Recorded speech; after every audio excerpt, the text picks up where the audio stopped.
The Ideal Adsorbed Solution Theory is extensively used in the description of mixture adsorption equilibrium in microporous materials such as zeolites and metal organic frameworks.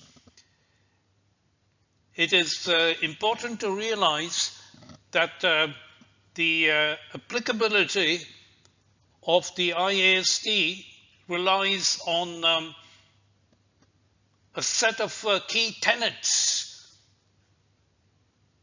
The first one is that the adsorption sites should all be equally accessible to each of the guest molecules in the mixture.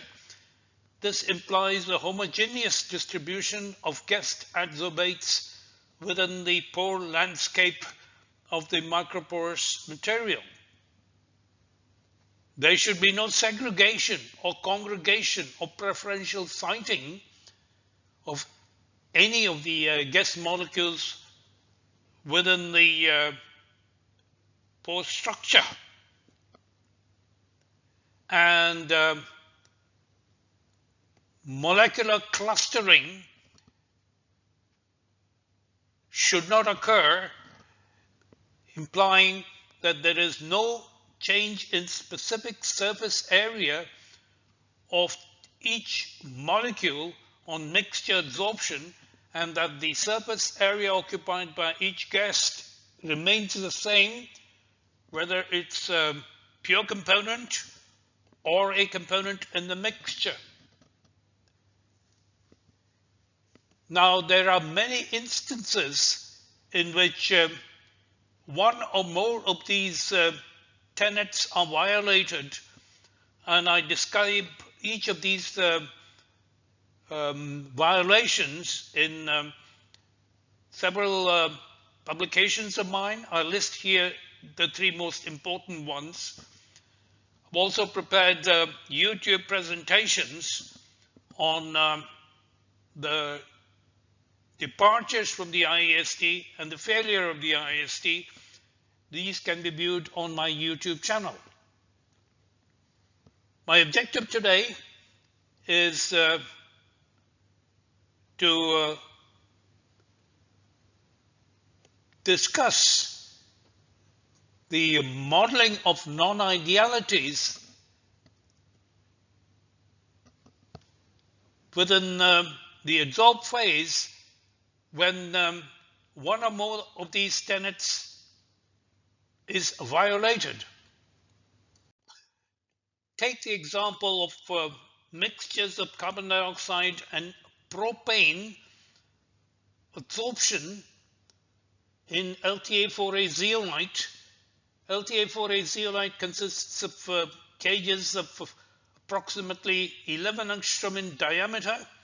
Each cage is separated from adjacent cages by narrow 4 angstrom windows. The extra framework cations or sodium cations indicated here as blue spheres. For this example of mixture adsorption, the carbon dioxide preferentially locates at the window regions as shown in this computational snapshot. And the propane molecules, on the other hand, are located within the interiors of the cages.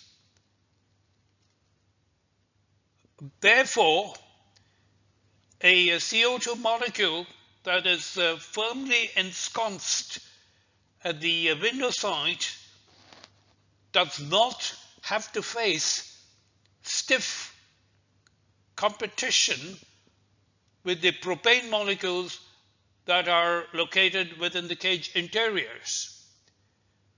For small compositions of CO2 in the bulk gas phase mixture, the mixture adsorption equilibrium is in favor of CO2. Only with increasing mixture composition that the adsorption selectivity reverses to favor the propane molecule. Indeed, for bulk CO2 compositions of 0.1 mole fraction, we have azeotropic adsorption, shown by these points here.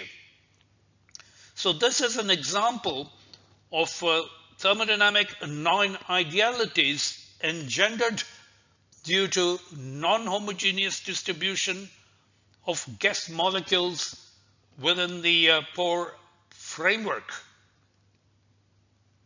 Let's see how we model deviations from the IAST by introduction of activity coefficients, so that we may be able to quantify the phenomena of azeotropic adsorption. In the Myers-Prausnitz theory of mixture adsorption equilibrium, the partial fugacities of each of the guest components in the bulk fluid mixture is related to the mole fractions x sub I in the adsorbed phase by this expression, which is a generalization of the expression for description of mixture adsorption equilibrium in fluid mixtures. P sub I superscript 0 are the sorption pressures of the species I, and gamma I is the activity coefficient of species I in the adsorbed mixture. The sorption pressures are such that the spreading pressure for mixture adsorption equilibrium is the same as the spreading pressure for component 1, and the spreading pressure for component 2, the spreading pressure for component 3, and so forth. The spreading pressure is denoted here by the Greek letter P or pi, and it is convenient to define a surface potential, which is a product of the spreading pressure in the units of newtons per meter multiplied by the surface area per kilogram divided by the gas constant R times the absolute temperature in Kelvin. The spreading pressure has the units of moles per kilogram. These can be determined from the fits of the unary isotherms for each of the components in the mixture. The surface potential phi is a proxy for the spreading pressure, and if we define the pore occupancy as theta, then the pore occupancy is related to the surface potential by this expression, where Q sub sat mixture is the saturation capacity of the mixture. So the surface potential also serves as a proxy for the pore occupancy. Now, all of this formalism is described in my paper, How Reliable is the Ideal Adsorbed Solution Theory for Estimation of Mixture Separation Selectivities. I invite you to look at my ACS Omega paper and also see the relevant YouTube presentations. My task today is to see how to set up models to describe the activity coefficients in the adsorbed phase. The setting up of models for description of activity coefficients in bulk fluid mixtures is well known. The excess free energy divided by RT is x1 ln gamma 1 plus x2 ln gamma 2, and it is common practice to set up models for the activity coefficients such as the Margules model or the Wilson model in this form that have the proper limiting behavior that the activity coefficient of any species I tends to unity when the mole fraction of that component tends to unity. Indeed, in the literature on mixture adsorption equilibrium, the very same relations for the Margules equation, the Wilson equation, or the inertial equation are used to describe activity coefficients in the adsorbed phase without further modification. And let us examine the limitations of this approach, where the activity coefficient models are the same as used for bulk fluid mixtures. Before setting up the proper activity coefficient models to describe mixture adsorption equilibrium and departures from the IAST, we need to have an understanding of the characteristics of the activity coefficients. In order to do that, we carried out configurational-bias Monte Carlo simulations of mixture adsorption of CO2 and propane in LTA4A zeolite. The CBMC simulation are described in my papers listed here. We carried out two types of simulations. Firstly, simulations at a total bulk fugacity of 1 megapascal, and the composition of the bulk gas phase mixture is varied from 0 to unity, and the component loadings determined from CBMC simulations.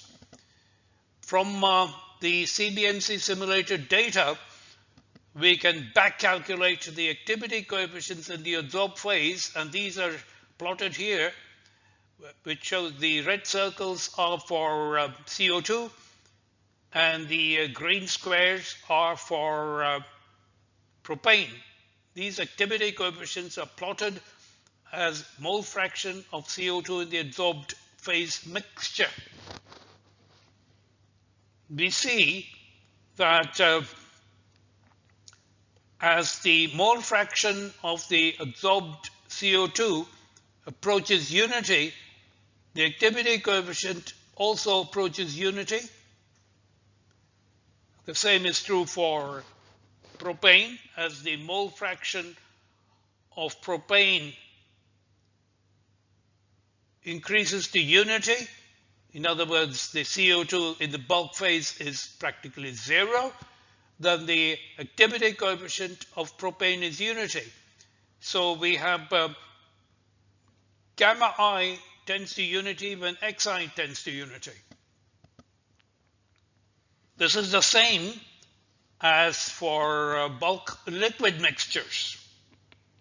However, there is an additional limiting behavior that needs to be respected and followed, and that is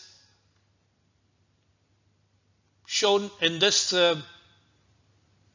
these two figures, where we show configurational-bias Monte Carlo simulations for mixtures of CO2 and propane in which the bulk composition is fixed at the value of 10% CO2 and the total bulk fluid phase fugacity is varied from 1 Pascal to 1 megapascals.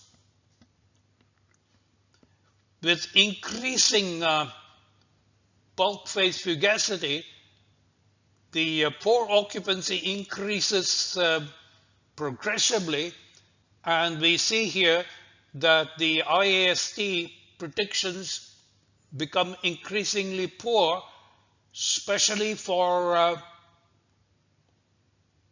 CO2.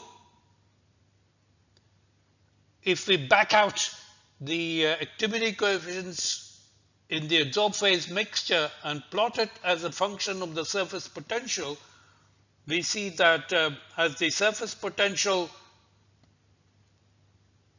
is reduced to vanishingly small values, this also implies that the pore occupancy is vanishingly small. Then the activity coefficients of both components approach unity.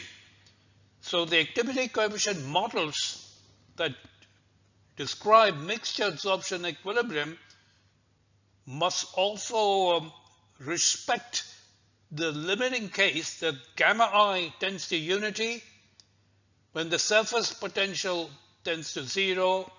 That is equivalent to saying that the pore occupancy tends to 0. So we have an additional requirement for the behavior of the activity coefficients when we set up models to describe activity coefficients in adsorbed phase mixtures. This point is not often stressed enough in the published literature, as I stress in my published papers.